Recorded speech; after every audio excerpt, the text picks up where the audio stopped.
Anton juga sangat aktif mengembangkan produk-produk inovasi yang salah satunya yang menjadi ikon dari produknya Pak Anton ini adalah Simon Kori. Nanti barangkali Pak Anton akan memberikan ulasan secara lebih detail terhadap performa dari Simon Kori ini.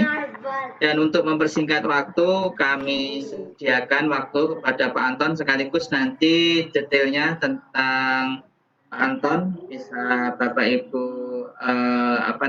dalami lagi. Untuk memperlancar kegiatan kita ini, yang pertama mohon supaya kita bisa fokus kepada materi. Kepada Pak Anton Yudono sudah masuk partisipan 15, jadi sudah separuhnya ini. Terima kasih Pak Kim untuk kesempatannya. Assalamualaikum warahmatullahi wabarakatuh. Alhamdulillah pada pagi menjelang siang hari ini kita bisa berjumpa lewat forum Zoom ya, forum Zoom ataupun istilahnya saat ini webinar. Terima kasih sekali atas kehadiran Bapak Ibu semua, atensinya dalam forum prototyping pada pagi hari ini.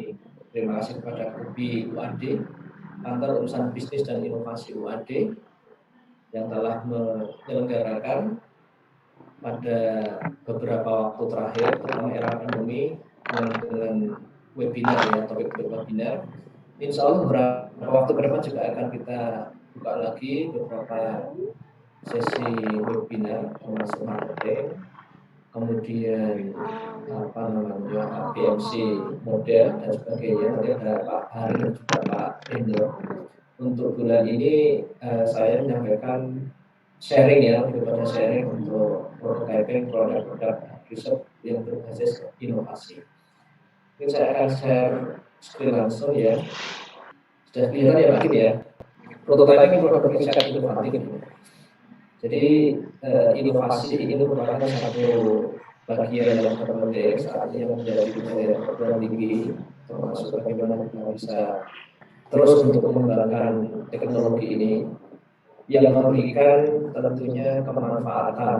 Karena pada akhirnya produk-produk riset yang kita lakukan harapannya adalah sampai ke level komersialisasi atau dihilirkan.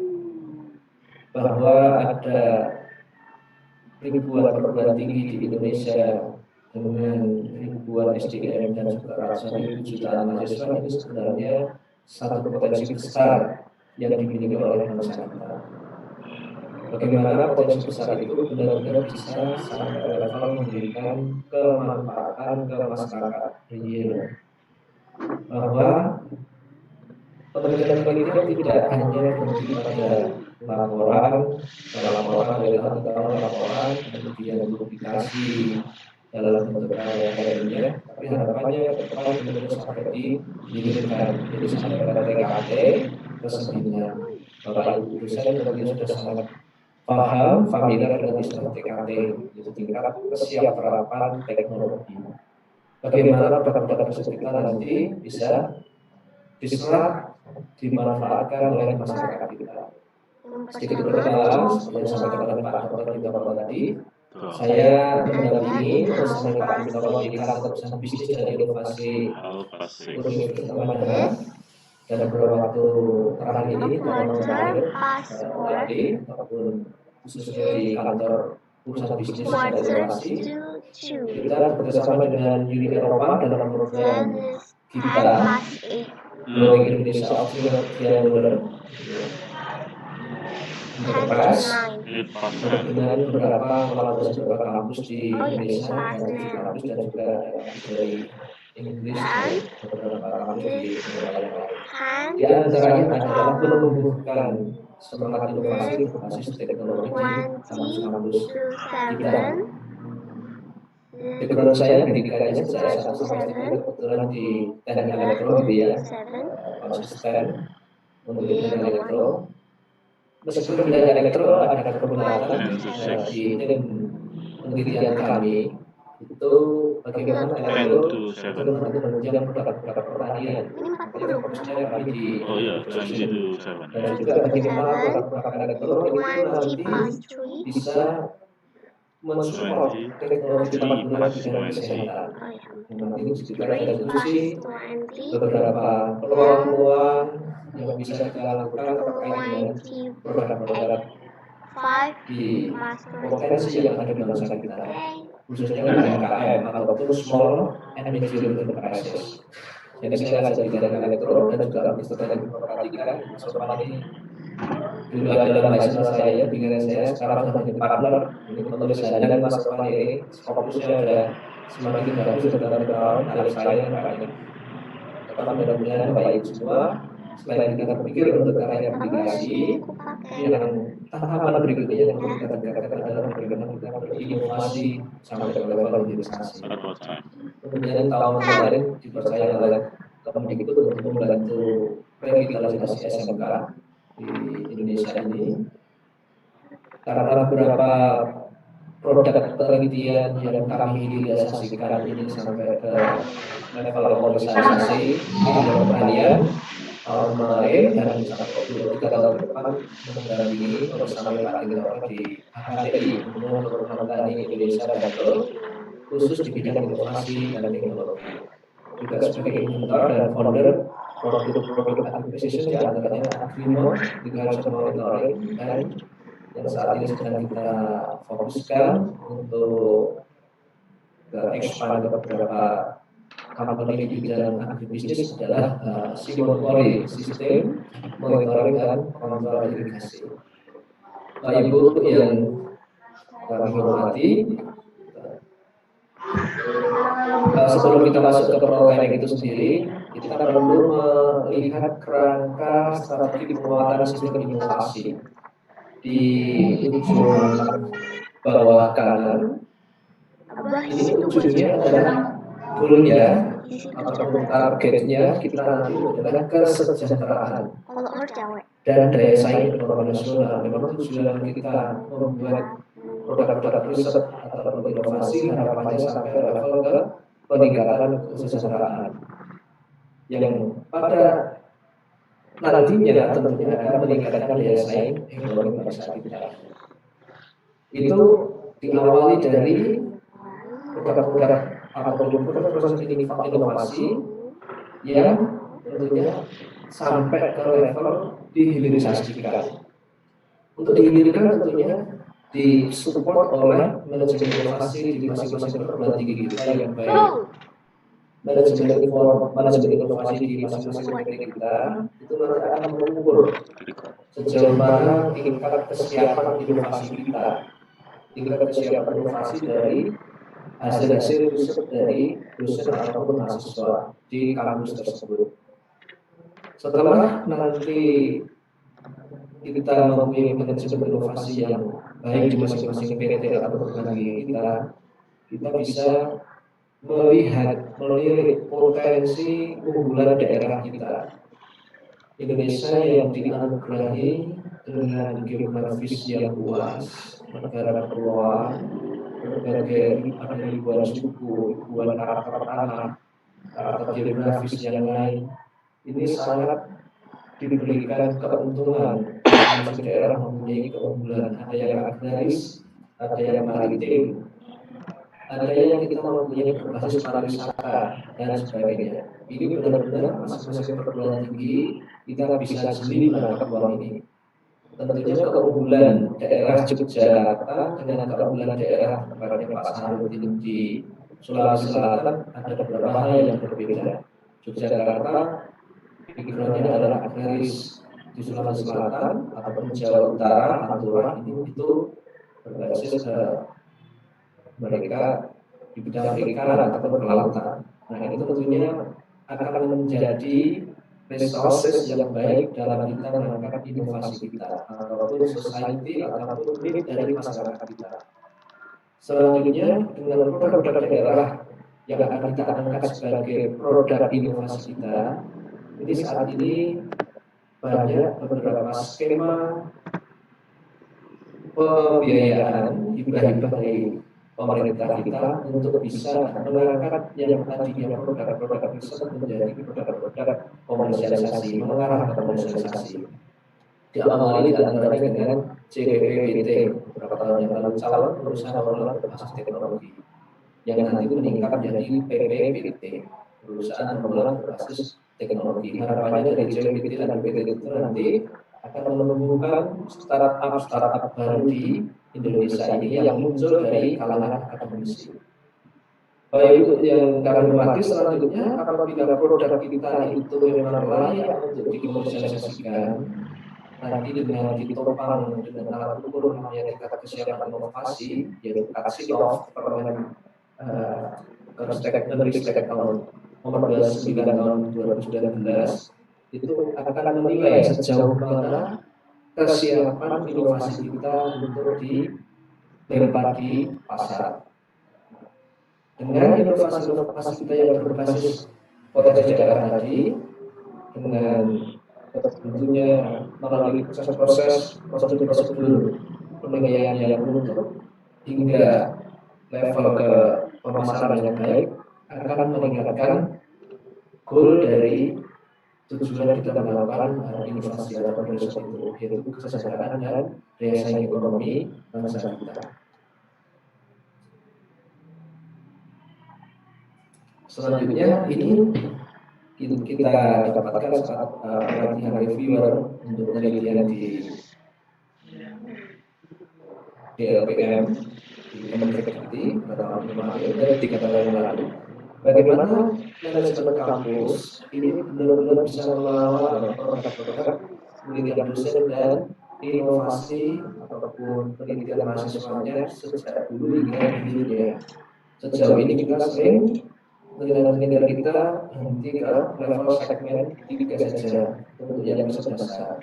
Selanjutnya untuk yang besar setelah ini kita prototyping, yaitu mulai segmen 4 ke atas, itu namanya prototyping.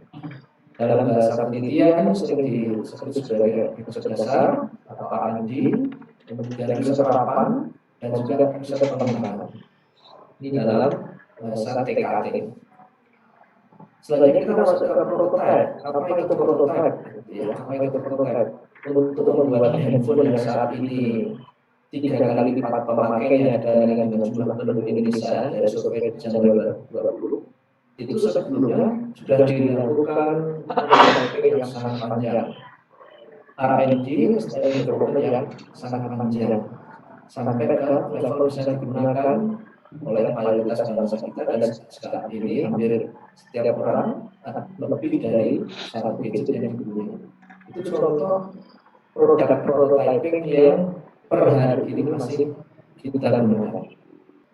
Prototype adalah sampel awal atau model dari list produk yang akan kita tawarkan ke pasar, yang sering bisa berwujud itu baik fisik maupun perangkat lunak, gitu ya. Kayak farmasi, Pak Bintoro ini beberapa produk yang banyak sudah sampai ke level hilir komersialisasi. Nanti kita sudah diskusi terkait dengan beberapa produk ini, contoh objek fisik yang tidak kalah gencarnya saat ini, malah leading di bidang inovasi adalah perangkat lunak software.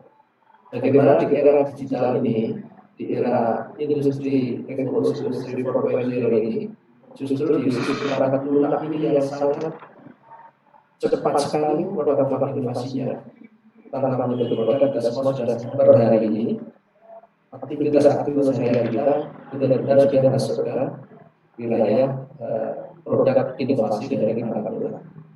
Termasuk kita bisa melakukan diskusi jarak jauh dengan keterbatasan fisik pada waktu-waktu ini sudah merupakan satu produk perangkat lunak, Zoom dan sebagainya. Kemudian ini contoh produk yang diawali dari prototyping sehingga bisa digunakan oleh masyarakat dunia saat ini, bukan hanya lokal daerah ataupun nasional tertentu. Prototype umumnya digunakan untuk mengevaluasi desain baru. Jadi kita perlu dengan prototype itu akan memudahkan kita melakukan evaluasi dan juga meningkatkan presisi, akurasi, kemudian analisis baik oleh inovator maupun nanti penggunanya oleh usernya. Salah satu langkah awal yang penting dalam proses prototyping yang secara sederhana dilakukan adalah kita membuat versi 3 dimensi yang menghambat. Jadi ini salah satu keterampilan yang perlu kita berikan kepada mahasiswa kita untuk memvisualisasikan dari ide-ide yang dipunyai di prodi kami, di jurusan kami di UAD, Teknik Elektro. Itu saat mahasiswa S1 mengajukan skripsinya, ini mereka melalui proses yang dinamakan TA1 di dalam masuk dalam kuliah metodologi penelitian. Di dalam metodologi penelitian itu nanti outputnya di akhir semester itu adalah proposal TA2 yang akan dicatatkan menjadi nanti skripsi karya proposal atau proposalnya nanti. Di dalam proposal di bab 3-nya mahasiswa diminta untuk memvisualisasikan dalam bentuk 3 dimensinya di metodologi penelitiannya. Selain blok diagramnya, alur penelitiannya, kemudian alur flowchartnya, tapi mahasiswa juga yang benar-benar sesederhana apapun coba dilatih untuk nanti produknya itu akan seperti apa. Walaupun nanti di TA 22 ini tidak salah. Tapi bagaimana mahasiswa kenalkan untuk memvisualisasikan idenya dalam bentuk versi 3 dimensinya itu sangat penting. Membuat prototipe juga menjadi salah satu penting yang fun, menyenangkan, yang penting karena mungkin kami di elektro tidak secara spesifik ada desain produk. Tapi bagaimana mahasiswa karena nanti akan menunjang skripsinya, mereka akan berlatih sendiri dengan SketchUp dan sebagainya. Itu contoh bagaimana mereka memvisualisasikan produknya.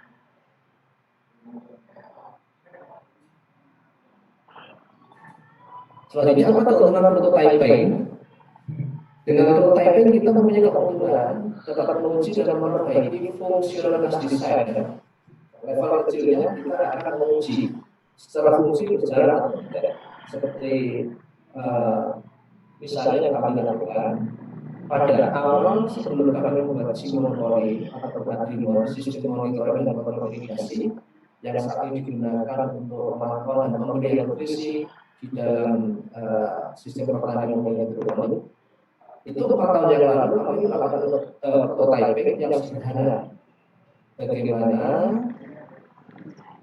calon alat produk kami itu nanti sudah bisa mengukur apa sih parameter yang akan diukur, apa sih fungsinya, yaitu mengukur ataupun memantau misalnya suhunya, baik suhu di air ataupun suhu ruangannya. Yang kedua kelembabannya. Yang ketiga pH-nya. Yang parameter-parameter itu sudah kami siapkan dalam roadmap penelitian kami ke depan. Itu nanti akan benar-benar menjadi parameter inti yang akan mendukung tingkat produksi pertanian hidroponik akhirnya kami menemukan. Meskipun dalam perkembangannya karena mempunyai habitat yang sama yang terkait dengan air, framework ataupun prototipe itu akhirnya bisa diekspand untuk kolam ikan, tambak udang, tambak banten dan sebagainya. Kemudian yang kedua, inovator dapat menguji kinerja bahan yang benar.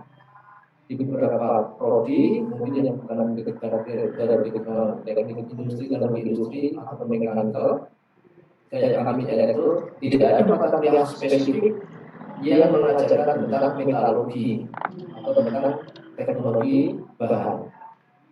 Tapi dengan anak-anak adik-adik dan dosen membuat prototyping, kita akan belajar. Biasanya orang elektro awalnya sukanya dengan casingnya, misalnya dengan akrilik dan sebagainya. Kemudian PCB-nya yang sederhana. Tapi ketika prototyping itu nanti akan dicoba di outdoor arus, misalnya di pertanian atau di tambak udang ataupun di hutan, kita baru menemukan tantangan. Mampu tidak akhirnya kena panas sekian, kemudian kena di malam hari dan sebagainya. Saat itu kita mendapatkan masukan dari para reviewer. Misalnya ini bahan ini kalau kena air yang mempunyai kadar Fe tinggi, sensornya nanti akan cepat korosif dan sebagainya. Nah di situ seorang inovator akan mendapatkan feedback dari reviewernya, dari calon stakeholdernya, penggunanya, petaninya, dan sebagainya. Yang ketiga keuntungannya adalah inovator dapat mendapatkan produk yang lebih efektif. Inilah makna kolaborasi. Faktanya ketika kita akan melempar produk penelitian sampai ke level komersialisasi, kita seorang peneliti tidak akan bisa berdiri sendiri. Kita akan memerlukan bahkan orang-orang di bidang hukum, karena kita akan ngurus masalah izinnya. Kayak Pak Gintoro, misalnya membuat obat misalnya. Tapi suatu saat ketika ingin menjual perlu ngurus izin misalnya di RT atau nanti level atasnya survei. Apalagi kalau dengan level PT dan seterusnya akan bersinggungan dengan bidang-bidang legal dunia. Yang kedua pemasaran packaging. Satu waktu elektro bisa membuat suatu alat-alat tertentu yang berfungsi di bidang kesehatan atau medis. Tetapi ketika bertemu dengan customer, ternyata bentuknya terlalu besar, bahannya juga terlalu rapuh dan sebagainya. Akhirnya kita akan belajar dengan orang-orang yang memang mempunyai pakar di bidang pengemasan. Pemasaran tidak akan bisa lepas. Nanti di dalam Katsinov itu yang digunakan tingkat siap terapan inovasi setelah TKT, kita harus menjawab item-item pertanyaan terkait dengan marketing. Dari sisi bukan bisnis potensi kita akan mendengar, kita akan bertanya kepada mereka sejauh mana need atau kebutuhan realnya. Kita tidak bisa idealis ketika ingin mengkomunikasikan. Pokoknya level seperti ini, tapi faktanya tidak.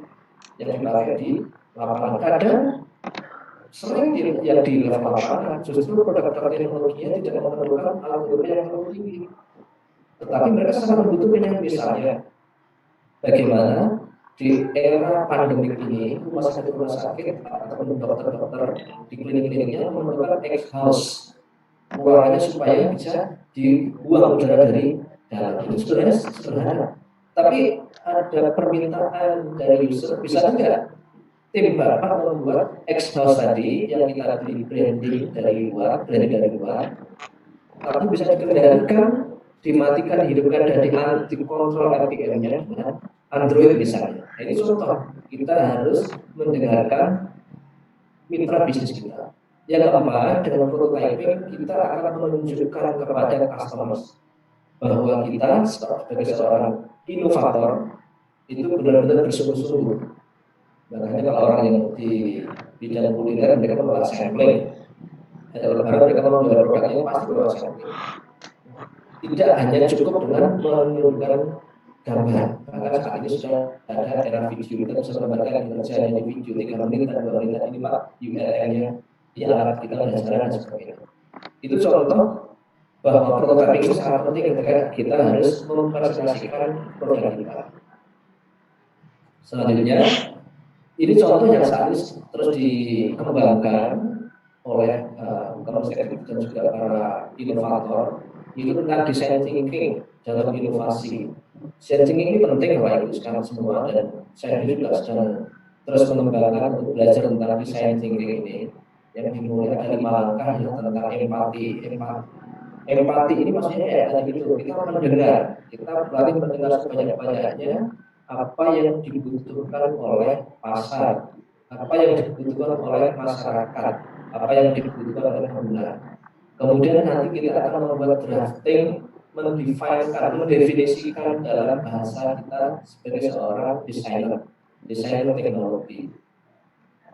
Di antaranya dengan nanti kita menggambar, diskusi dan sebagainya. Kemudian kita diajarkan ketika di S1, S2 bagaimana dari masalah yang sangat banyak itu nggak mungkin akan bisa kita selesaikan. Kita harus membatasi dalam bahasa namanya batasan masalah.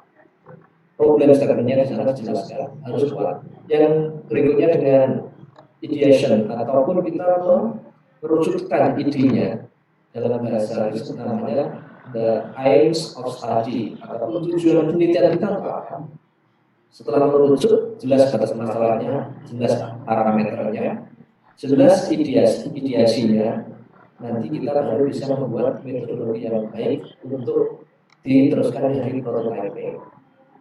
Pasca prototyping ini yang umum kita lakukan, yaitu testing. Dari testing kita akan bisa mendapatkan misalnya bagaimana respon massa, ataupun kalau di kajian eksakta bagaimana linearitasnya. Kalau di bidang obat tentunya testingnya juga nanti bagaimana melewati komisi etik gitu ya, walaupun itu untuk hewan dan sebagainya. dan seterusnya, dan itu testing. Nah, Bapak Ibu yang kami hormati, selanjutnya setelah kita melakukan prototyping, jadi bagaimanapun bentuknya, kita akan cek dengan TRL kita, teknologi readiness level dalam bahasa Indonesia adalah TKT, tingkat siap terapan teknologi kita. Benar tidak kita sudah di level 4? Benar tidak kita di level 6? Jangan-jangan ternyata prototipe kita masih yang level dasar atau masih level R&D. Nah, ini TKT, diagram TKT, tingkat siap terapan teknologi yang secara umum dibagi menjadi 9 level, gitu ya. Yang 3 level pertama itu terus dasar, basic research, biasanya teman-teman kesehatan ataupun kita orang-orang non kesehatan tapi ingin membuat alat-alat dan kesehatan ataupun formula-formula dan kesehatan, biasanya harus melalui riset dasar ini. Kita tidak bisa ujuk-ujuk membuat satu alat bisa menimbulkan kanker misalnya, kemudian kita ingin langsung loncat ke nomor 7, bahkan ke nomor 9. Nanti pasti di sana kita akan ditanya oleh para pemegang regulasi dan sebagainya, sudah melalui satu studi yang relevan atau belum, sudah ada jurnalnya atau belum, sudah ada paper yang pendukungnya atau belum. Itu sudah ada yang beberapa waktu yang lalu ya di kalangan di bangsa kita, di negara kita ada orang yang bisa membuat satu alat bagaimana bisa mengobati kanker, dan itu nanti akan mengurangi bahkan menggantikan fungsi kemoterapi. Tapi ternyata alatnya yang sudah jadi dan siap digunakan, dan faktanya banyak masyarakat yang secara sukarela mendatangi beliau untuk mengobati diri atau keluarganya. Tetapi hingga hari ini alat itu belum bisa dilewati pasar karena langkah-langkah sebelumnya mungkin belum bisa ditunjukkan secara dokumentasinya. Nah, yang saat ini Bapak Ibu, setelah riset dasar itu bisa terapan. Apa riset terapan? Ini benar-benar kita cobakan baik di lingkungan laboratorium ataupun lingkungan yang relevan dengan nanti calon nanti yang sebenarnya. Kemudian yang level 6 di lingkungan yang relevan atau subsistemnya. Baru di nanti yang pasca terapan, ini biasanya kita masuk ke namanya pengembangan. Di pengembangan itu ada masuk TKT, namanya TKT masuk pengembangan.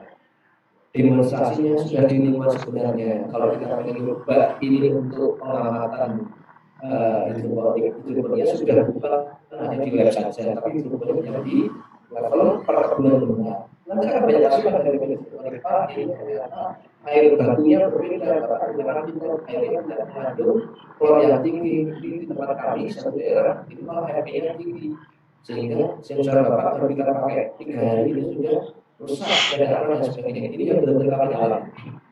Yang berikutnya tentang demonstrasi di pengujian, demonstrasi di mana sebenarnya diteruskan sampai dilengkapi masukan-masukan dari para stakeholder tadi, khususnya para calon-calon pengguna.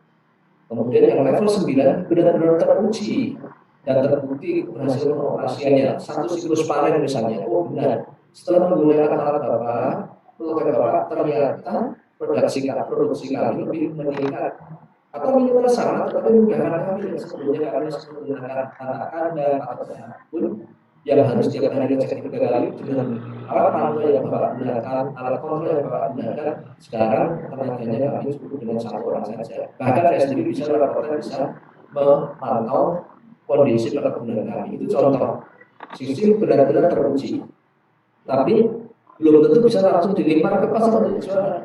Ketika kita dilempar di pasar itu nanti kita perlu yang namanya perizinan. Nah, di perizinan itu nanti di pasca TKT itu di Kacilov akan ditanyakan sudah ada sertifikasinya belum, sudah dicobakan kemana dan sebagainya. Berikutnya Bapak Ibu, setelah masuk ke TKT ya, Kacilov ini yang sekarang tahun baru dipermenkan tahun 2019, yaitu nomor 29 tahun 2019. Bapak Ibu sudah mulai perlu kalau membuat inovasi menghasilkan Kacilov pasca TKT. TKT itu untuk domain kita sebagai peneliti. Kacilov itu nanti domain kita sebagai inovator yang akan menjual produk. Itu sangat penting. Apa itu Kacilov? Tingkat kesiapan inovasi. Dua-duanya sangat penting. Oke. Kenapa harus pakai Kacilov? untuk mendorong kesiapan inovasi kita benar-benar siap dikomersialisasikan atau tidak. Dan kita juga berharap dengan Karsinom akan mengurangi resiko kegagalan kita dalam pemanfaatan produk inovasi. Kemudian memang kita harus berukur secara ilmiah, secara bukan hanya mengira-ngira bagaimana produk kita nanti benar-benar siap diterapkan di masyarakat atau dipakai oleh para user. Maka pemerintah sudah membuat permen dan juga sistemnya sekarang sudah online. Tahun 2019 2018 itu masih menggunakan Excel, jadi kita isi secara offline. Sekarang sudah ada sistemnya, namanya data Karsinom bisa disiapkan. Mengapa kita butuh Karsinom? Ini apa itu? Ini contoh ya yang kita dapatkan dari Kementerian Eksekutif. Kenapa kita menggunakan Karsinom? Karena banyak hasil invensi yang gagal masuk pasar maupun gagal bersaing di pasar. Ujung-ujungnya, ketika kita membuat riset atau inovasi produk, kan kita mempunyai target akhir adalah jualan. Berapa banyak produk kita, termasuk produk kampus, yang ternyata tidak mampu bersaing dengan produk-produk dari luar. Sebagai contoh, di Amerika, dari 100.000 invensi, terdapat 50.000 paten. Paten belum tentu teruji yang dijual di pasar. Tapi sudah bagus, dari 50.000, 100.000 bisa dipatenkan separuhnya. Tapi gagal untuk di pasar. Dan 25.000 yang berhasil menjadi lisensi, dan dari 25.000 tadi hanya 250 yang sukses sebagai startup company. Untuk anak mahasiswa dan dosen yang masih berusia di bawah 40 tahun bisa mencoba produknya ini di skema yang calon pengusaha pengelola teknologi yang kali ini menjadi SI. Kami ini agak mundur ya timeline-nya karena ada pandemi. Bisa mencoba produknya. Siap tidak bahwa kita akan menjadi startup. Startup pun banyak juga yang nanti ketika diinkubasi setahun 2 tahun menjadi PPT, banyak yang tidak up tapi ternyata malah down menjadi startup company. Banyak sekali kisahnya seperti itu. Selanjutnya, tingkat keberhasilan hasil invensi menuju pasar. Tadi sudah kita sampaikan ya, yang paling atas itu R&D, kemudian inovasi, kemudian tadi nama pengembangan, bahasa lainnya adalah imitasi atau distribusi. Tingkat keberhasilan hasil inovasi di pasar ditentukan tidak hanya aspek teknologinya yang kata kuncinya, tetapi juga aspek non teknologi. Tadi kita bisa buat, tetapi kalau mau memasarkan baru di dalam negeri aja kita harus mendapatkan sertifikasi, misalnya dari Scovindo, ketahanannya, kalibrasi dan sebagainya. Apalagi kita bermimpi mau menjadi seorang pengusaha yang bisa ekspor ke pasar global, itu nanti juga tidak bisa cukup hanya dengan izin dari sini. Kita perlu aspek-aspek yang lain, yaitu perizinan atau legal legalitas dari standar internasional. Ini contohnya dimulai proyek ya konsultasi inovasi sudah 60% gagal secara teknis, 18% tidak memiliki potensi ekonomi, kemudian 22% diperkenalkan ke pasar.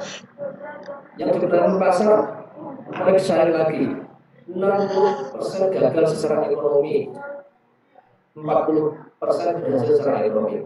Masih disaring lagi yang 40% berhasil secara ekonomi ya sampai 10%, yaitu hanya 8,8% dari seluruh proyek.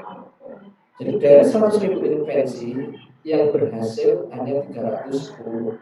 Kita juga bisa kira-kira kalau produk inovasi dari karya-karya penelitian dosen ini yang sudah benar-benar beredar di masyarakat, dipakai oleh masyarakat, digunakan oleh masyarakat dalam waktu yang lama, ini berapa? Ini berapa penelitian, riset hasil penelitian dosen kita. Tingkat keberhasilan hasil invensi menuju pasar, alhamdulillah kita saat ini dari Kementerian Eksekutif dan Kementerian yang sudah melakukan pengukuran sejauh mana indikator kinerja dari riset-riset ataupun inovasi kita, jumlah HKI yang didaftarkan, ini trennya meningkat ya 95%. Jumlah publikasi ini kalau dosen sudah pasti harus mengejar ini gitu ya, yang saat ini untuk untuk JCD dan sebagainya. Pun yang ke depan ini inovasi atau paten, ini poinnya juga akan semakin menggembirakan. Jumlah prototipe-nya juga meningkat 200%. Jumlah prototipe pada TRL 7 ini 100% dan seterusnya sampai ke level jumlah ejek bidang yang meningkat kompetensinya. Jumlah ejek bidang berkualifikasi master dan dokter ini sudah ada statistiknya dari Kementerian Pendidikan karena ini tahun 2015.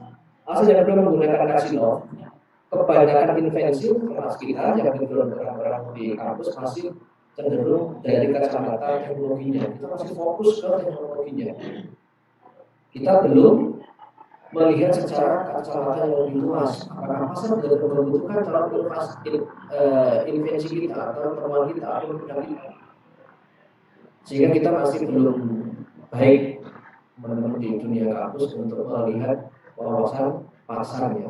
Kebanyakan invensi tidak jelas pasar yang dituju ini untuk apa. Yang penting nanti penelitiannya firm, dapat dana besar, laporan beres, multi-use, tahun berikutnya kita bisa mengajukan proposal lagi.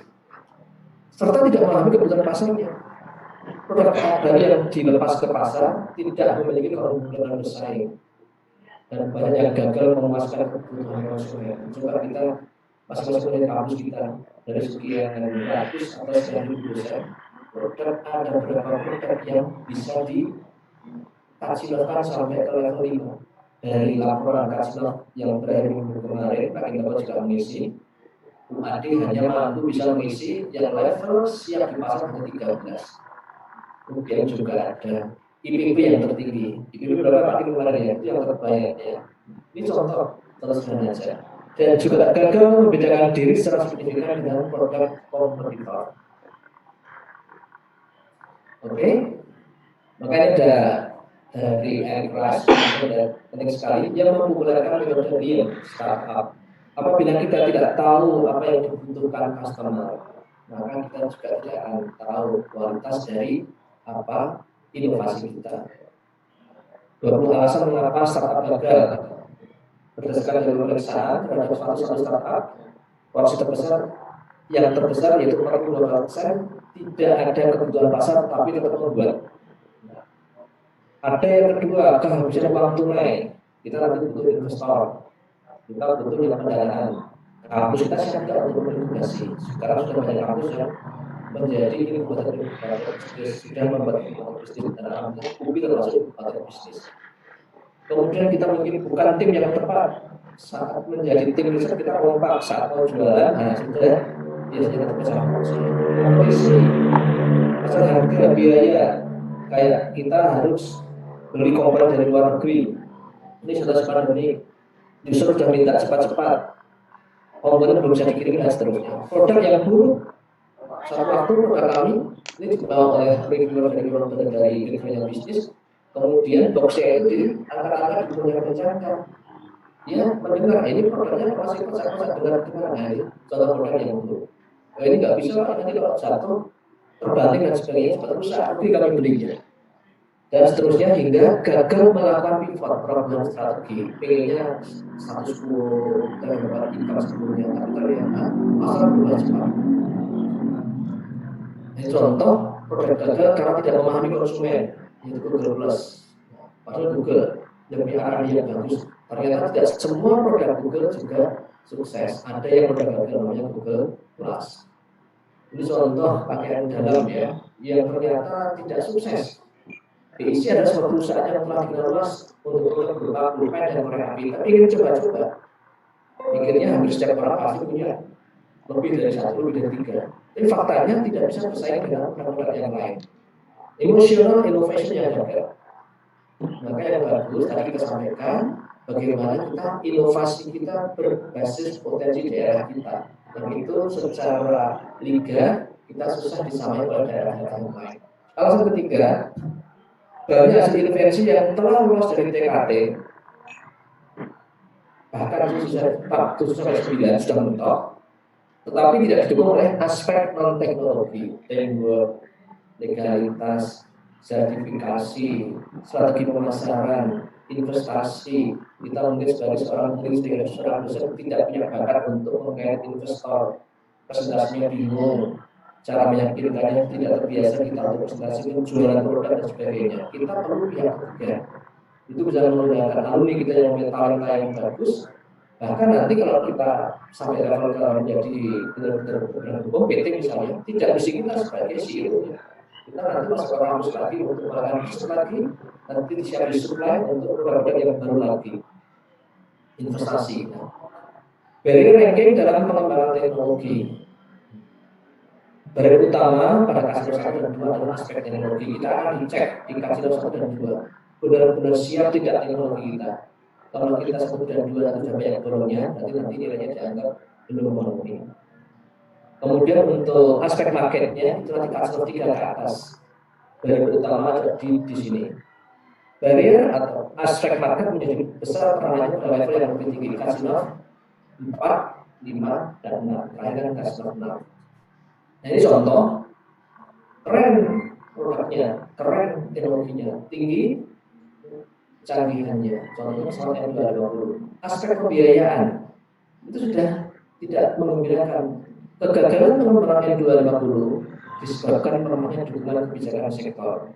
Ternyata di antara para periset, para ilmuwan, ini memerlukan orang-orang yang bisa meyakinkan atau mempunyai kelebihan untuk meyakinkan pihak pembuat kebijakan. Yang kedua, aspek manajemen dan pemasaran. Proses upgrading teknologi pesawat N220 tidak ditunjang dengan kemampuan manajemen. Kalau kita datang ke Bandung, situasinya bagaimana pabrik dan sebagainya, maksudnya kita mungkin akan waktu kita SD, waktu saya SD, waktu kita masih sekolah, kita sangat bermimpi untuk bisa kerja di PTN. Aspek politik ini yang saat ini sering pada level atas nanti menjelang komersialisasi atau saat kita sudah melebar pasar, ujung-ujungnya nanti kita akan bersinggungan di bidang ini. Contohnya N220, tekanan IMF kepada pemerintah untuk menyediakan pendanaan ratusan triliun rupiah demi penyelamatan perbankan. Namun ironisnya IMF menuntut pemerintah kita untuk menghentikan pendanaan IPTN. Ini cerita waktu dan teknologi. Next, ini contoh roadmap yang kami buat untuk membuat sistem biomedis modern berbasis IoT. Saya bermimpi 2025 kita akan membuat suatu sistem biomedis berbasis IoT dalam banyak hal, entah diabetik dan sebagainya, kemudian penyakit yang lain. Itu sudah kami rintis sejak tahun 2013, jadi nggak ujuk-ujuk tahun 2024 tapi kami sudah melakukan R&D berdasar dan juga penerapan prototyping hingga nanti siap kita coba ke pasar ataupun ke masyarakat.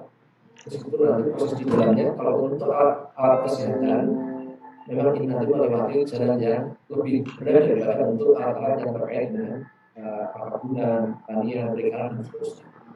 Ini contoh produk kami yang sudah lolos di Katsinov ke-4, yang 5, karena kalau masuk kelas 5 itu sudah ada risk management, kemudian sudah nanti ada pasarnya, kemudian inventornya investornya dan sebagainya. Ini awalnya produk penelitian kami tahun 2016. Terus kebanyakan masih PUBT, kemudian difokuskan di PTUBT, penelitian terapan undang perguruan tinggi. Pada tahun 2017 kami ajukan untuk ini cocok enggak kita lempar ke pasar, dijual dan seterusnya. Kami ikut CPEBT, calon pengusaha rumah teknologi.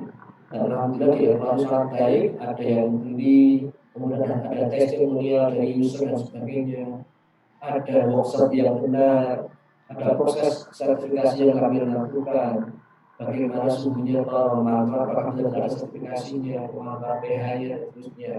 Yang dulu kami ada checking ke videonya, alat itu banding siap enggak, kalau panas bagaimana. Itu lolos PPBT tahun 2019. Dan saat ini alhamdulillah alat ini sudah disiapkan untuk nanti dikembangkan di fungsi pengusaha eksportir hidroponik besar di dalam Batam. Alatnya kami pasang untuk 8 hektar perkebunan hidroponik misalnya. Ini contoh prototyping yang kami lakukan 2016 dan 2016. Bentuknya, dimensinya juga berubah-ubah. Fungsinya juga ada beberapa revisi.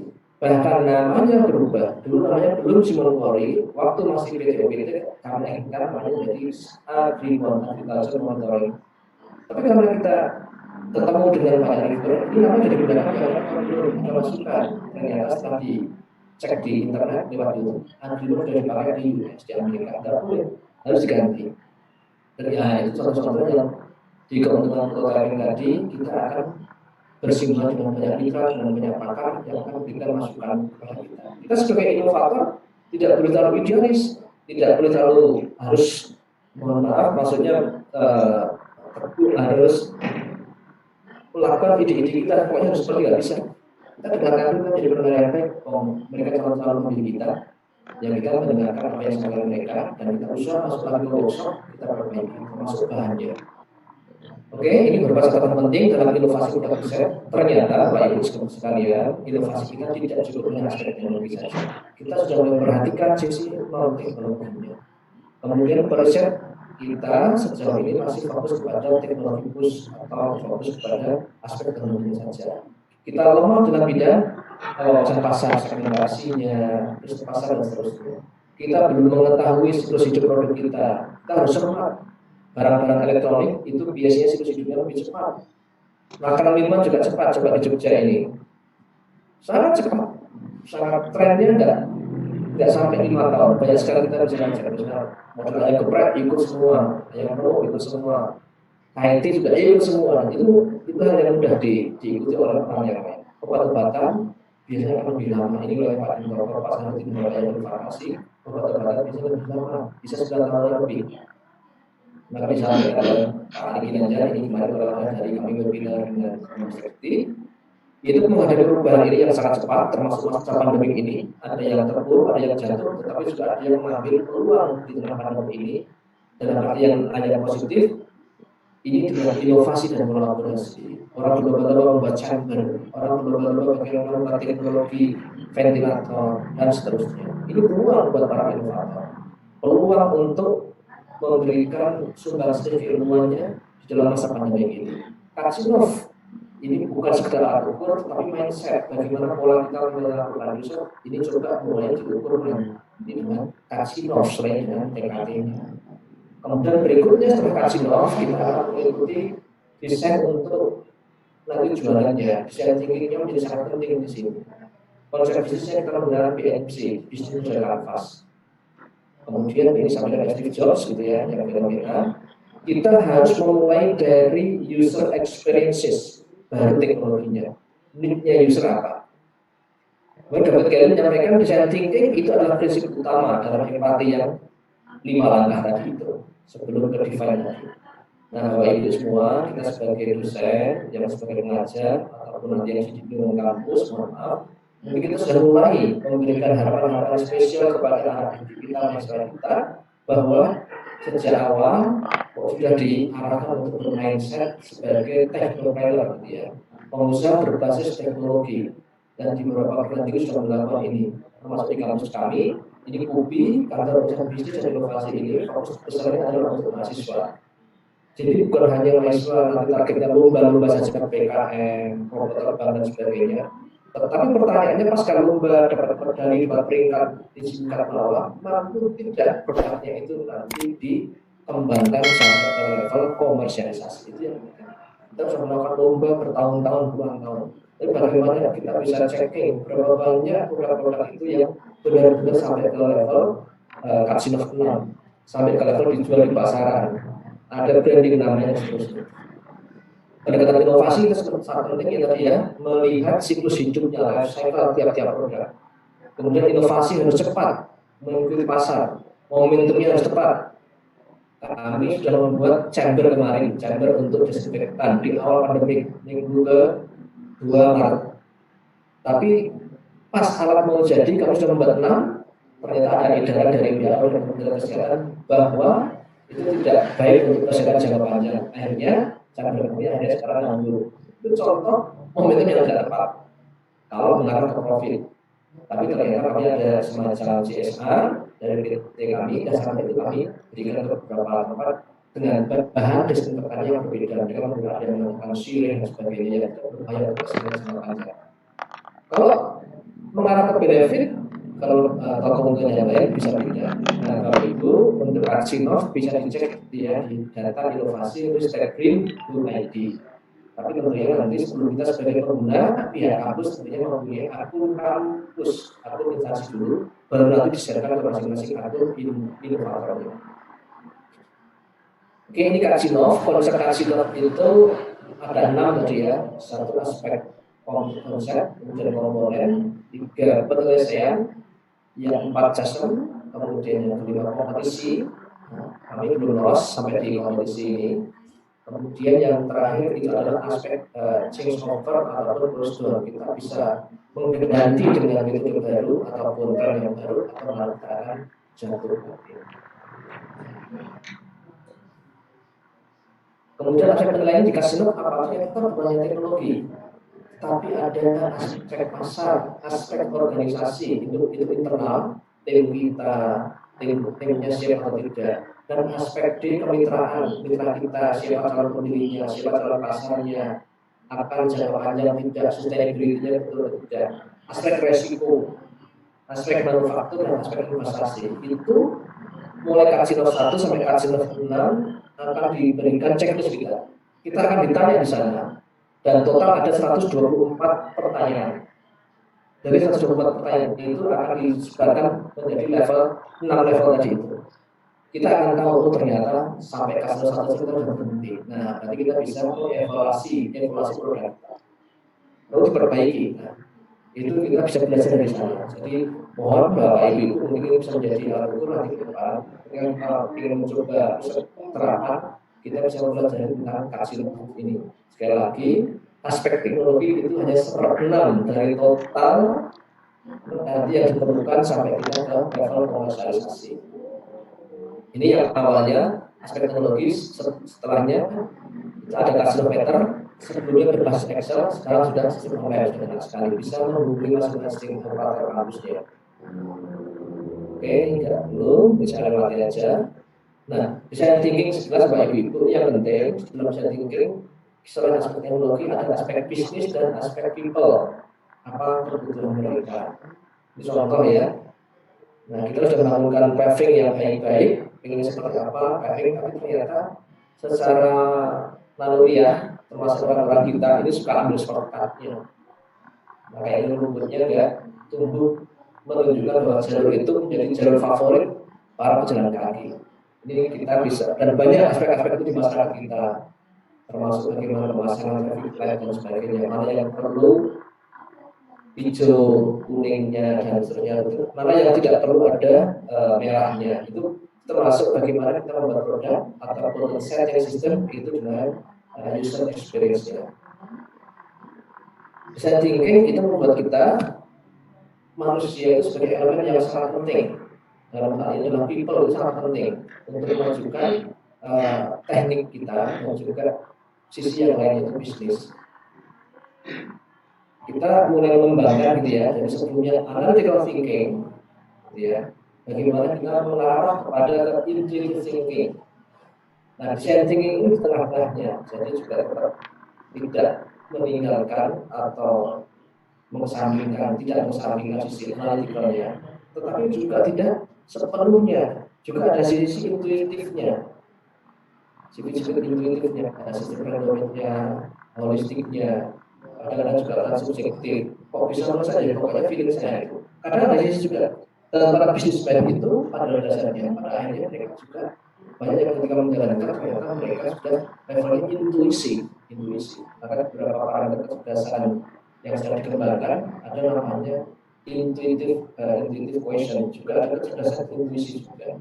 Nah, ternyata dalam pengembangan prototyping intuitif itu penting, intuisi itu penting, analisis analytical thinking juga penting. Nah, yang menengahi ataupun yang sisi bisa menjembatani antara keduanya adalah design thinking.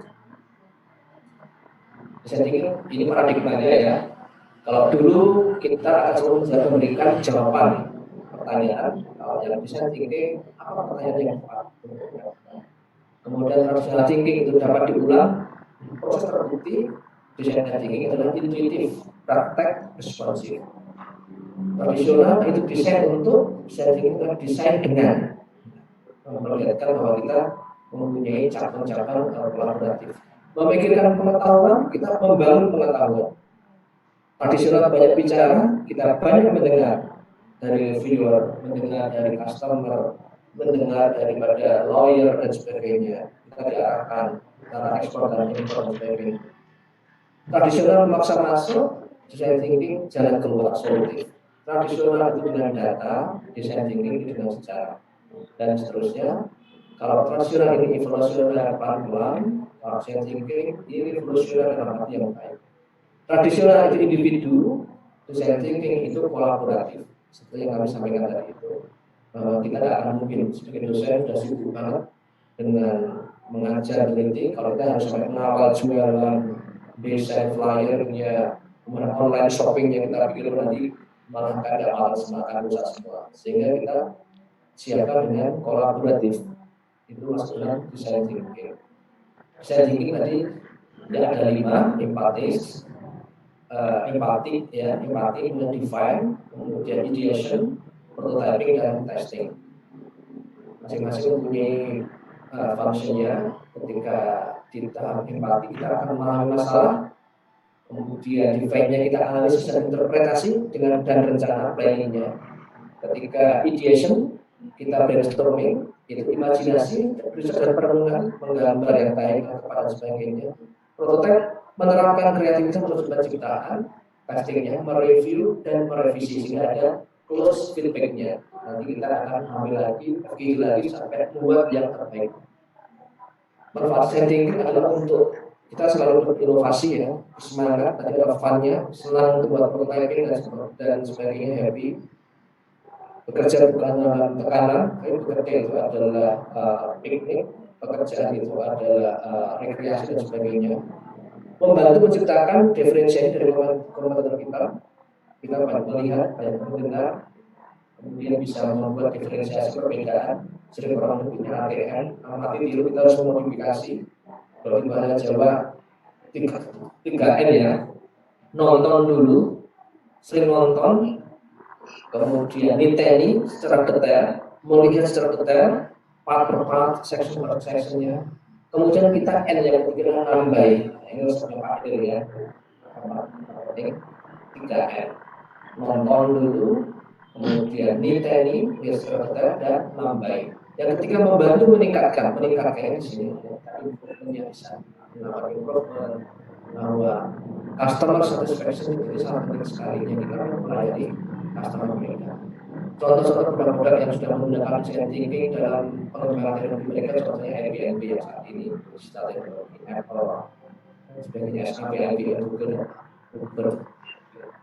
Contoh design thinking dalam membantu dalam inovasi, contohnya kita berempati. Banyak yang pandai masak ibu-ibu ya, tapi tidak punya pekerjaan. Banyak anak kos yang kehabisan uang di akhir bulan. Banyak anak yang rindu dan masakan ibu di kampung. Para ibu rumah tangga pengen bisa berpenghasilan saat ini. Itu contoh empati. Akhirnya saat ini banyak WhatsApp group jualan sayur, jualan makanan, jualan kue dan sebagainya di kalangan ini. Contoh. Kemudian bagaimana what, how dan juga where. Ini kita tekankan di sana. Ada where, kenapa tidak bisa membeli makanan karena harus uang. Ibu bekerja, tidak sempat masak. Ibu belajar untuk ujian, tidak bisa masak dan sebagainya. Ini yang kita tunjukkan. Siapa yang kita berempati dengan siapa? Dengan anak kos. Dengan anak kos. Bagaimana orang tua bisa masak dengan cara jauh sekarang banyak teknologi pendukungnya yang mengarah ke sana, aplikasi yang ke sana. Anak kos bisa masak makanan dari kamar yang tidak terbayangkan waktu itu. Mendapatkan makanan dari ala rumahan. Ada saat ini tidak harus dengan aplikasi, sudah ada saat memanfaatkan bersama-sama dengan jasa kurir antar sebagainya. Itu contoh empati yang merupakan milestone atau pengembangan dari design thinking. Dan seterusnya, empati ini tidak sangat detailkan. Nanti kita mungkin diskusi ada jam lebih. Define kita mendefinisikan siapa usernya, apa leadnya, kebutuhannya, dan insight dan alasannya. Ini tujuannya membuat platform namanya peranrumahan.com. Ya kayak ada GoFood, ada Grab dan sebagainya. Jadi contoh ideasinya, adik-adik mahasiswa biasanya kalau PKN mereka pintar membuat seperti ini. Sampai di ideasinya atau visualisasi ide mereka bagus-bagus di PKNT, PKN Kasabta dan seterusnya. Demikian Bapak Ibu, Pak Hinton yang bisa kami sampaikan. Ini masukan kami ketika sosialisasi kasino di RRIT. Kemudian kemarin ikut webinar sosialisasi kasino di DPR. Terima kasih Pak Hinton. Baik, terima kasih Pak Anton.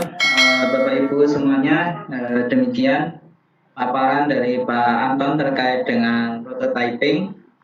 Jadi beberapa catatan tadi bahwa bicara tentang inovasi, prototyping adalah bagian dari inovasi dan inovasi itu diukur dengan satu parameter yang namanya Katchinov dan dia tidak sekedar TKT, saya lebih mengatakan begitu. More than TKT, karena TKT hanya mengukur di teknologi, sedangkan Katchinov itu mengukur di aspek non teknologi. Tadi ada 7 aspek tadi kalau Bapak Ibu simak. Dan teknologi hanya salah satu aspek saja, sedangkan yang 6 lainnya itu adalah yang bersifat non teknologi, mulai dari pasar, investasi, organisasi, manajemen, resiko dan seterusnya tadi. Maka inilah yang membuka wacana baru bagi kita, Bapak Ibu, para peneliti dan pegiat inovasi. Selama ini kita hanya berkutat di ruang lingkup atau di aspek yang masih sifatnya adalah misalkan publikasi, ya, proteksi dengan paten dan sebagainya. Ternyata kita baru melangkah dari sekian langkah itu mungkin baru 20 atau 30%. Masih langkah berikutnya masih panjang Bapak Ibu, termasuk kemampuan kita untuk melakukan prototyping tadi. Baik, demikian uraian yang disampaikan Pak Anton tadi, dan selanjutnya kami buka pertanyaan kepada Bapak Ibu. Mungkin ada yang ingin langsung bertanya kepada Pak Anton, bisa membuka di videonya lalu menyampaikan langsung sehingga nanti bisa kita dengar bersama-sama. Barangkali ada yang ingin menyampaikan. Pak Syahrudin mungkin Pak terkait bidang kefarmasian. Pak Antoni juga masuk di aspek biomedis juga, jadi sedikit banyak mengetahui irisan-irisan bidang pengembangan di biomedis. Sambil menunggu Pak Anton, ini ada pertanyaan dari Mas Faza.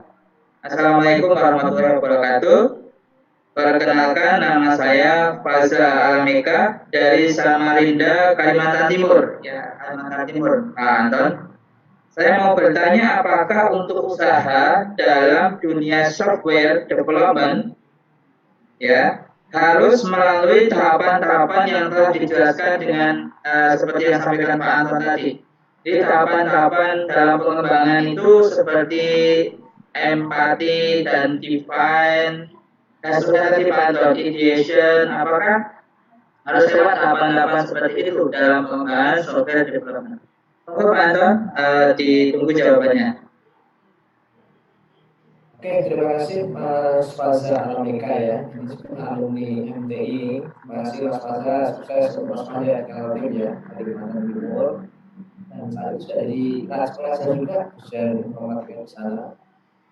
Untuk software development ini juga melalui proses yang sama Mas Faza dan juga Pak Yang. Kita melalui proses design thinking yang untuk memastikan untuk mengawal dari produk yang akan kita buat. Maka tadi prototipe itu bukan melulu bentuk fisik ya sampai di awal, tapi prototipe itu adalah bisa model, bisa miniatur, bisa skala yang lebih kecil dari calon yang akan kita buat secara fisik, dan juga bisa perangkat lunak atau software. Software itu nanti perlu kita awali dari sejak kebutuhan pasarnya, empati kita ke pasar itu apa. Sebetulnya kalau Mas Faza bisa menyampaikan, bisa diskusikan, misalnya software apa gitu ya, software di bidang kuliner atau atau software di bidang nanti pertanian atau software di bidang sistem informasi, kesehatan dan seterusnya itu lebih bagus. Nah kita misalnya akan ada permintaan misalnya pembuatan sistem informasi data penyakit atau data pasien di satu puskesmas, jaringan puskesmas satu kabupaten. Nah kita nggak bisa ujuk-ujuk langsung membuat tiba-tiba kita membuat sistemnya meskipun kita pakar di dalam sistem informasi atau web desainnya, tapi kita harus berempati dulu tanya kepada dokter, bahkan ke perawat dan juga teknisinya calonnya. Selama ini yang digunakan secara offline itu apa saja? Nah, nanti kita akan mendengar, mencatat dan semuanya melihat kebutuhannya. Kemudian berikutnya kita baru mendefinisikan. Nanti kita akan melakukan penyaringan tidak semuanya yang merupakan need dari bidang kesehatan tadi akan bisa kita selesaikan dengan sistem informasi yang akan kita buat. Jadi kita analogikan kalau di dunia kampus itu namanya menjadi batasan masalah. Nah kalau latar belakang masalah itu seperti seperti identifikasi masalah. Kalau di latar belakang dan sebagainya itu kita masih empati, kita mendengar ada apa di masyarakat, kita menjadi pendengar yang baik, menjadi pendengar yang baik dan juga penonton yang baik. Karena melihat juga kita melihat.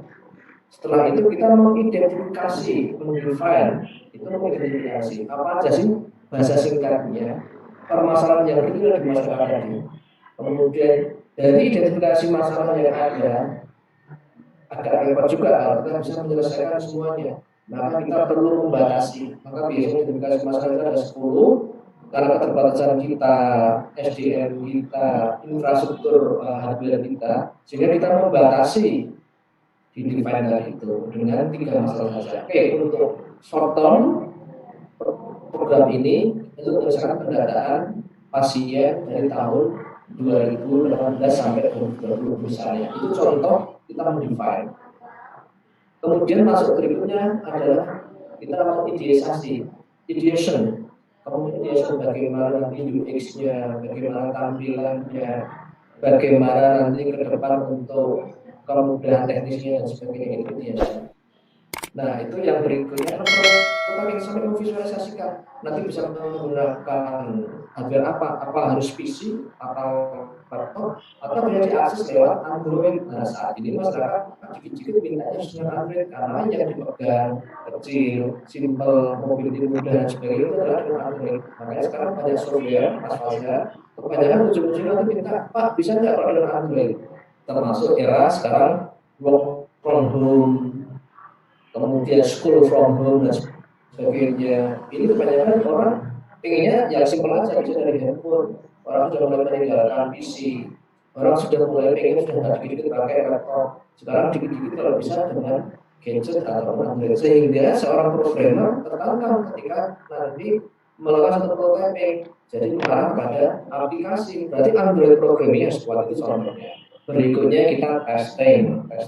Nah itu namanya apakah tes dulu oleh para pakar atau calon penggunanya, tes dulu.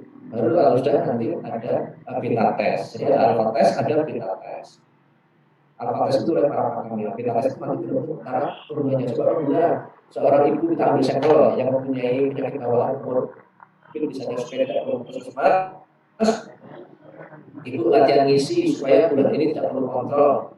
Bulan ini cukup nanti menyampaikan keluhan. Nah itu contoh nanti di testingnya. Meskipun belum bisa disebarkan ke semua masyarakat, tapi karena prototyping ini masih kita ambil sampel saja. Untuk pasien yang berusia berapa? Oke, jadi ini familiar untuk pasien misalnya 30 tahun ke bawah. Untuk pasien yang usia di atas 70 susah juga.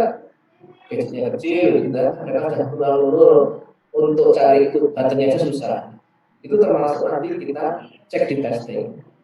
Tapi mungkin ke depan 10 tahun lagi orang yang berusia 60 tahun ke depan yang saat ini 50 tahun itu sudah terbiasa dengan gadget. Nah bisa jadi seperti itu. Jadi urutannya Mas Faza hampir sama dengan yang bentuk-bentuk produk fisik yang lain. Software juga sama. Itu tetap harus kembali kalau kita melalui proses desain thinking tadi itu. Setelah jadi nanti kita tes dengan yang kajian tadi itu.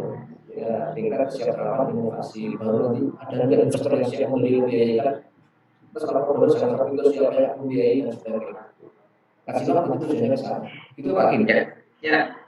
Terima kasih Pak Anton, Pak Mas Faza. Jawaban dari Pak Anton tadi cukup jelas. Intinya adalah memang sebagai rekayasa teknologi itu harus mendalami Mas Faza tentang design thinking ini, dan saya sendiri dan Pak Anton juga teman-teman yang lain juga ini masih belajar bersama-sama terkait dengan ini. Tapi yang jadi catatan penting Mas Faza tadi, bahwa konsep empati itu saya rasa ini Mas, tahap awal untuk bisa memahami pasar gitu loh. Kalau kita nggak paham tentang pasar itu butuh apa, itu tanpa empati kayaknya juga nanti seperti yang sampaikan Pak Anton tadi, barangkali inovasinya itu tidak dibutuhkan gitu. Karya teknologinya itu tidak sesuai dengan kebutuhan pasar karena kita nggak mampu mengembangkan tadi empati. Dan saya kira Gojek pun dulu juga mesti mengembangkan dengan konsep ini juga, sehingga dulu kalau kita lihat Gojek yang bukan program ini online itu kan tawar-menawar harga, itu kayaknya nggak enak rasanya gitu. Tawar mintanya 20, kita nawarnya 10 gitu kan, ada perasaan gimana gitu kan. Dengan sistem Gojek ini semuanya sudah jelas itu di awal gitu, nggak usah ada tawar-menawar. Nah, itu konsep empatinya juga ada itu Mas Faza, seperti itu. Baik, Pak Anton, ada pertanyaan yang kedua ini Pak dari Bu Maria sendiri. Selamat pagi Pak, saya Maria dari IIK Bakti Wiyata Kediri. Di tempat kami ada beberapa HKI yang berupa produk inovasi. Apakah produk HKI tersebut bisa kita komersialkan? Karena yang diminta di Kasino adalah paten. Saya kira yang diminta di Kasino bukan yang paten ya Bu, tapi sesuai dengan tingkatannya Bu. Karena masih tingkatan Kasino 1, 2 ya memang paten ya 1, 2, 3. Tapi yang lainnya nanti sudah ke pasar Bu. Gitu. Mungkin lebih lanjutnya kita dengarkan jawaban dari Pak Anton. Monggo Pak Anton. Terima kasih Pak Kim untuk pertanyaan dari Bu Maria Ningsih dari Kediri. Bu ya, terima kasih. Selamat pagi Bu Maria. Bahwa di kampus Ibu, di tempat Ibu sudah ada beberapa produk yang sudah dihakaikan, itu menjadi peluang yang untuk HKI berupa paten ya, selain hak cipta. HKI itu kan relatif mudah, relatif cepat ya. Sedangkan paten itu prosesnya panjang, nanti akan ada visitasi dan sebagainya, ujian harapan biasa dan sebagainya. Ini nggak apa ya Bu, Ibu nanti bisa mencoba sistem itu di Kasino, dicoba-cobakan, kemudian dokumen HKI bisa di-upload, karena itu program pendukungnya.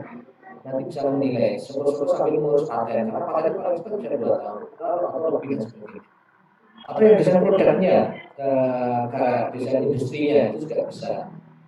Nah, selain HKI, kita tambahkan nanti di Kasino sampai 6 itu nanti aspek pasarnya akan juga ditanyakan dengan banyak-banyak pertanyaan. Kita harus siap dengan pernyataannya.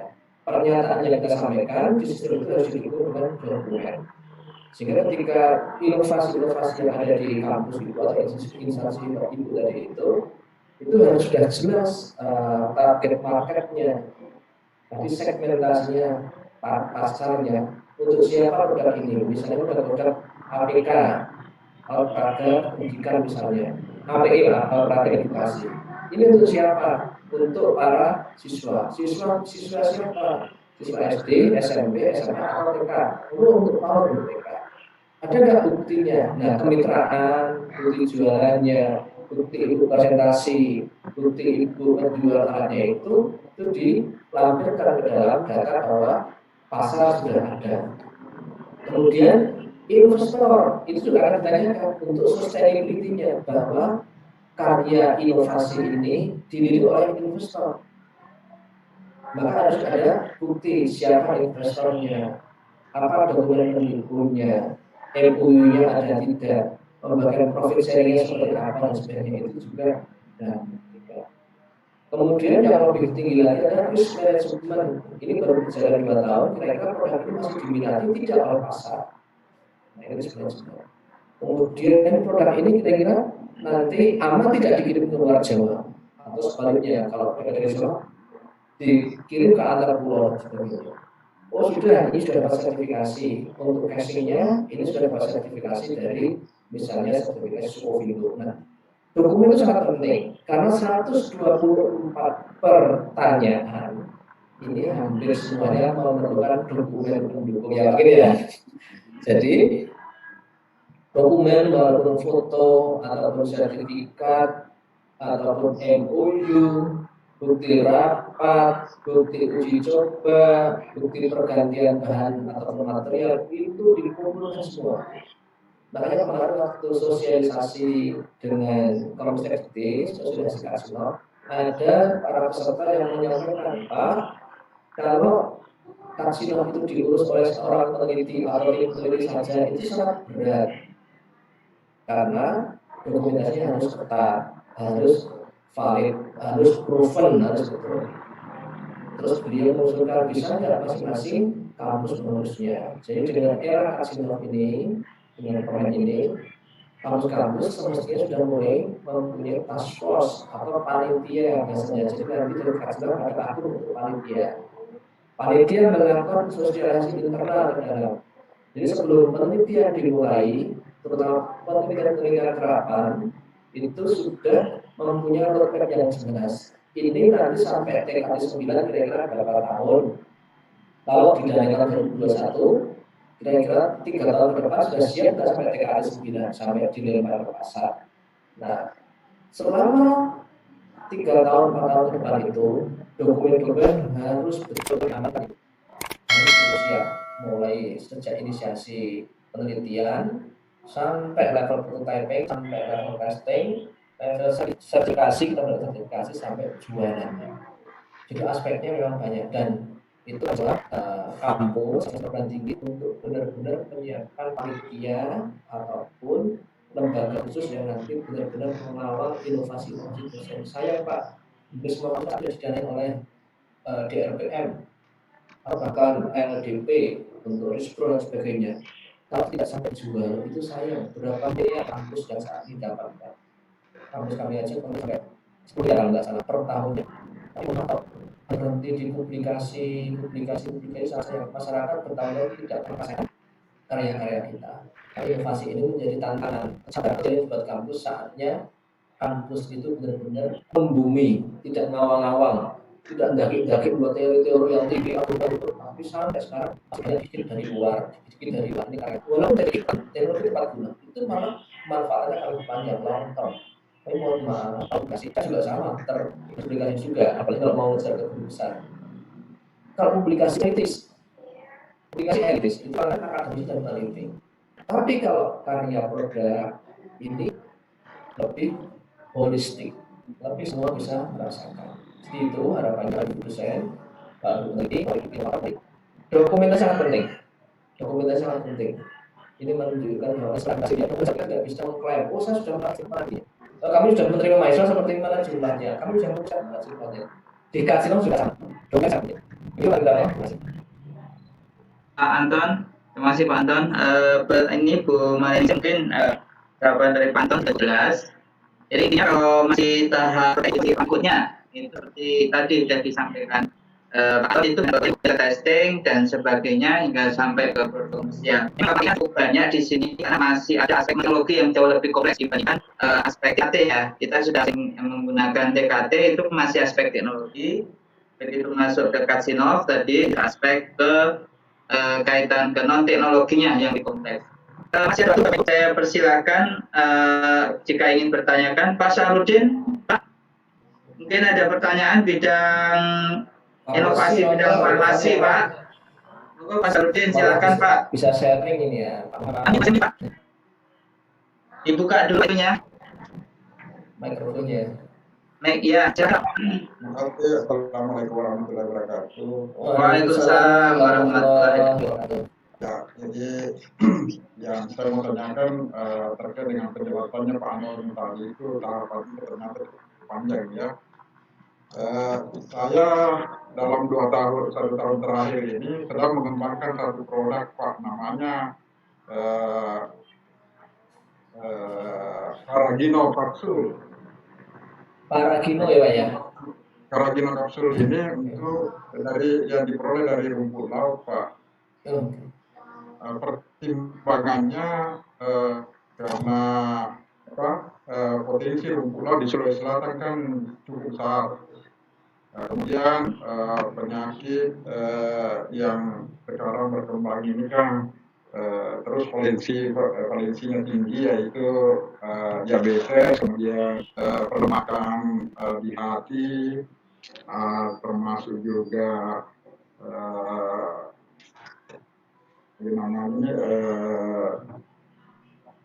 kolesterol yang tinggi dan seterusnya. Jadi kajian kami adalah membuat satu produk berbasis dari rumput laut ini untuk tujuan itu. Nah, sekarang kami sudah membuat semacam prototipenya. Kira-kira langkah-langkah selanjutnya seperti apa untuk. Saya belum melakukan apa yang disampaikan Pak Anton tadi mengenai uji karsino. Terima kasih Pak. Waalaikumsalam warahmatullahi wabarakatuh. Ya. Monggo Pak Anton bisa langsung dijawab Pak. Terima kasih Pak untuk sharingnya ya. Alhamdulillah Pak Samir sudah membuat ya beberapa produk inovasi terkait dengan farmasi. Itu termasuk ya datanya dari rumput laut. Ya. Ini contoh, Masya Allah. Itu kan lah. Oke, kapsul. Untuk packaging gimana di Talu sendiri atau di Mitra sudah benar-benar packaging botolnya, kemudian membuat labelingnya. Labelingnya dicetak. Oke, di botol-botolnya masih dibeli di penjual. Oke, yes. Izinnya sudah Pak? Balai POM, POM ataupun izin POM ataupun IRT, PIRT-nya? Izinnya belum ada Pak. Oke. Tapi kami sudah mengusulkan paten Pak. Oke, paten. Untuk produk akademisnya dalam arti hak ciptanya, logo ataupun panduan pemakaiannya. Belum ya? Ada Pak.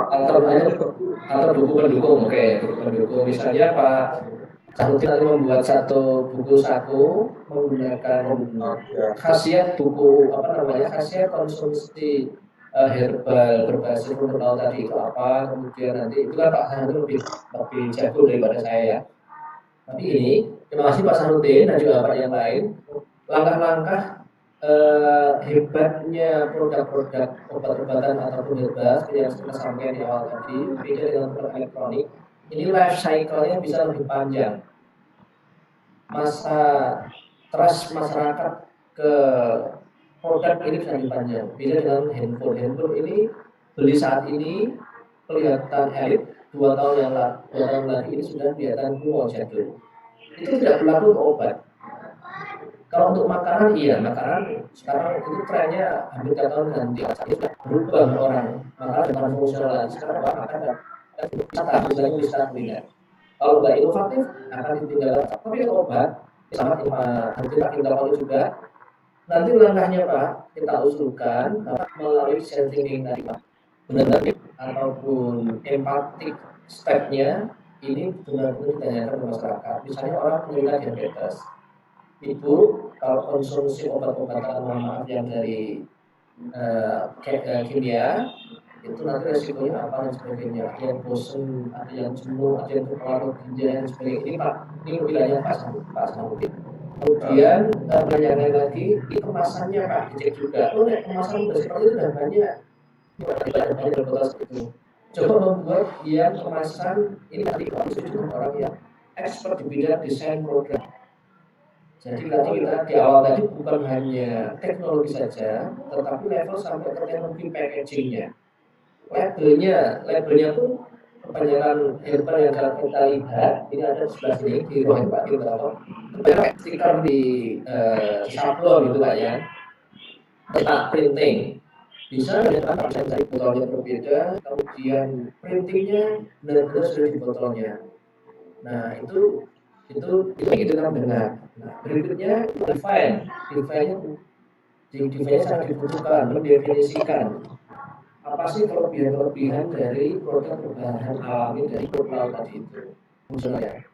Itu berarti ditopang dengan rujukan yang tepat, rujukan yang tepat. Kadang untuk beberapa orang yang habis, ini ada yang tidak langsung percaya dengan herbal. Nah, tapi kalau ditopang ke jurnal paper yang benar, yang valid ya, yang istilahnya reputable, recognized, kalau di dunia jurnal ada faktor tinggi, itu mereka akan percaya. Seperti halnya kami waktu kemarin ada efek satu sekali yang merupakan jurnal elektromatik, ada beberapa calon hasil yang mereka takut. Tapi setelah kita presentasi karena ditopang oleh para ini, kita dapat sertifikasi dari lembaga ada riset bahwa efek elektromagnetik yang seperti ini nggak membahayakan sel jaringan kita. Mereka akan bisa aware. Berikutnya ketika ideation, jadi kerucutkan lagi bahasanya di masalah tadi itu berarti kita the aims of study-nya, apa tujuan produknya benar-benar ditunjukkan. Fotonya sudah unik, unique wings-nya, keunikannya, kemudian desainnya lebih orang kayak udah benar itu betul produk sebenarnya produk ini tempatnya orang pintar, namanya tag itu sampai ke level nanti ideation. Nah kan baik ideation masing-masing produk terjadi itu mereka mempunyai ketika membuat prototype sampai ke tagline-nya. Nah tagline-nya misalnya tagline-nya orang pintar minum dan sebagainya. Nanti silakan itu makanya perlu pakar branding. Nanti Pak Samudin akan perlu pakar branding, misalnya orang-orang komunikasi itu, orang desain produk dan sebagainya.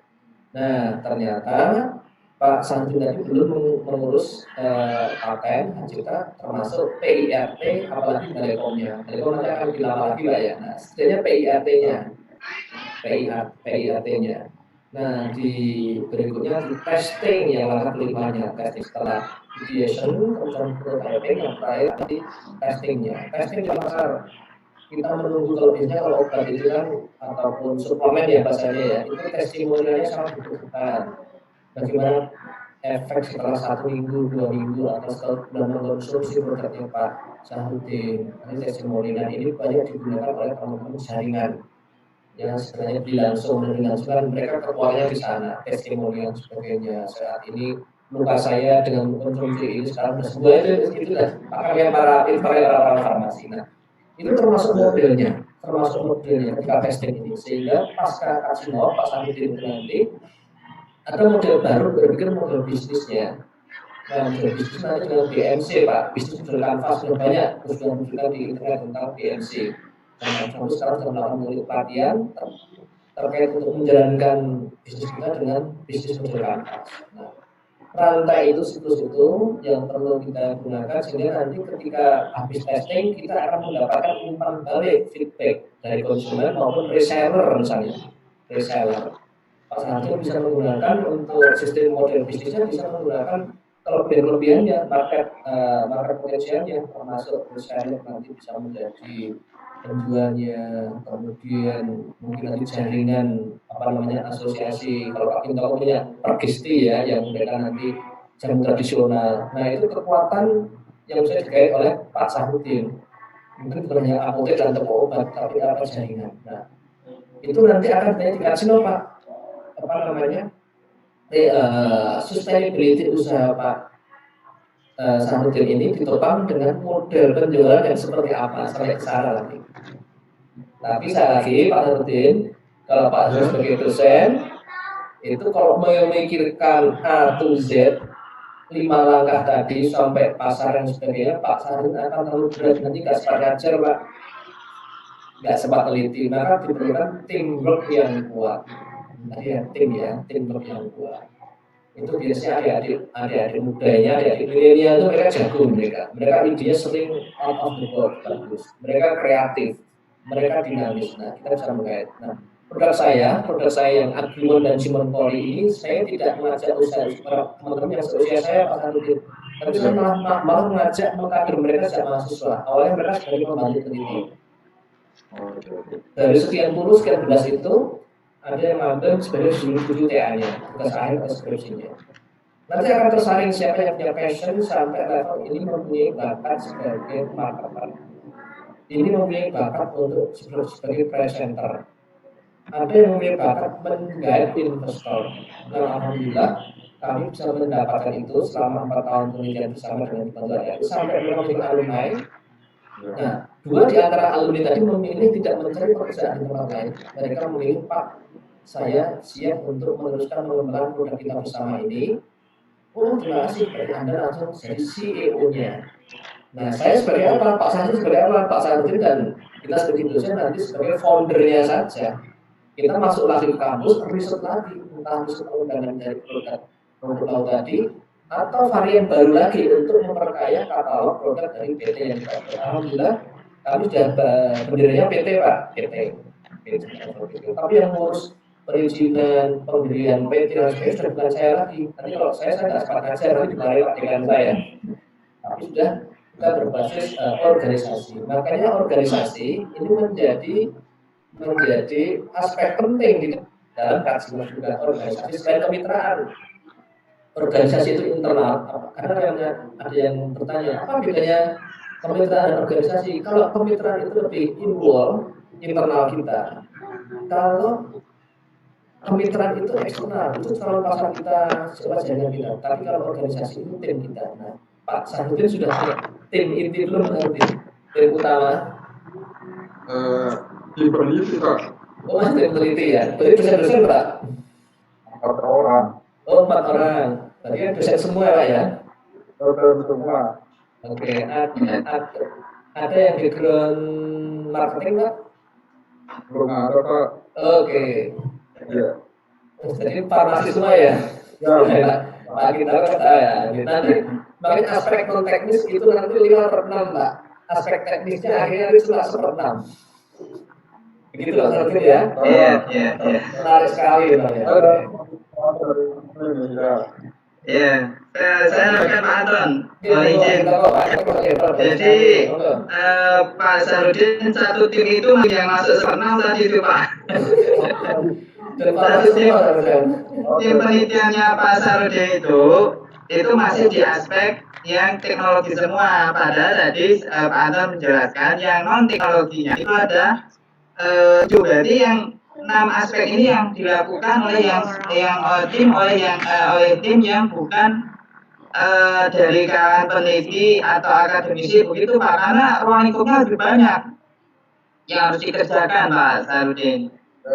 Sehingga tadi apa yang disampaikan Pak Anto itu gambaran saja kepada Pak Sarudin dan Bapak Ibu yang lain, memang lebih baik kita berkolaborasi dengan bisa mahasiswa kita atau alumni kita atau UMKM. Boleh Pak, UMKM yang bisa kita ajak berkolaborasi begitu, nanti posisinya sudah jelas tadi Pak Anton menjelaskan.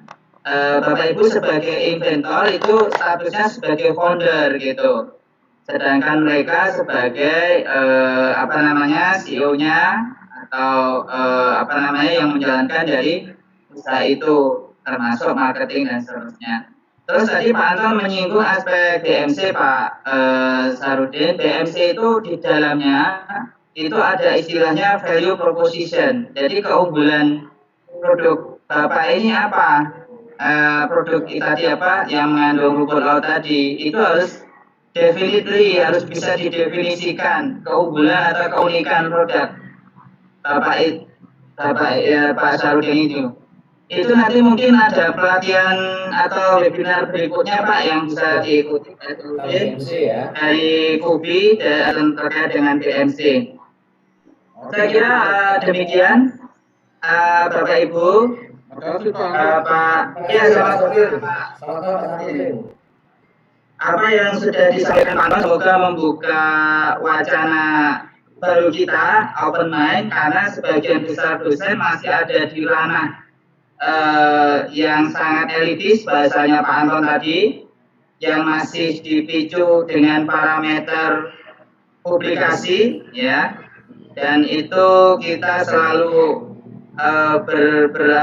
beradu indeks fokus dan seterusnya. Itu tidak salah ya, tidak salah, tetapi itu belum menunjukkan karakter istilah Pak Anton tadi holistiknya, atau supaya riset-riset yang berbiaya besar ini bisa benar-benar bisa dinikmati oleh seluruh kalangan dan tentu ini akan meningkatkan kemandirian bangsa sehingga posisi dosen itu bergeser dari hanya sebagai bukan hanya tapi mulai dari seorang pendidik, kemudian peneliti, kemudian mereka yang transfer teknologi, tetapi kemudian menjadi agent of economic development. Jadi agent of economic development ini ternyata instrumennya harus melalui sistem inovasi, Pak. Kalau publikasi dan proteksi belum bisa.